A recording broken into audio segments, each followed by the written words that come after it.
عسلامة، اش نحويلكم؟ ان شاء الله تكونوا بخير. قلت نعمل لكم فيديو صغير باش نفكركم في حاجة يمكن برشا يسهيو عليها في العيد، انه نخبيو كعبات حلو في الكونجيلاتور.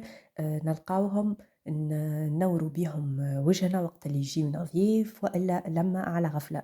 الناس الكل توا عندها الحلو، خاصة الناس اللي في الغربة اللي ما تتوفرش على الحلو التونسي في الأوقات الكل. راهو الحلو متاعنا ما يجرى له شيء، تخبيوها في الكونجيلاتور. ماذا بيكم تفرقوا طبقات بابي سيلوفان.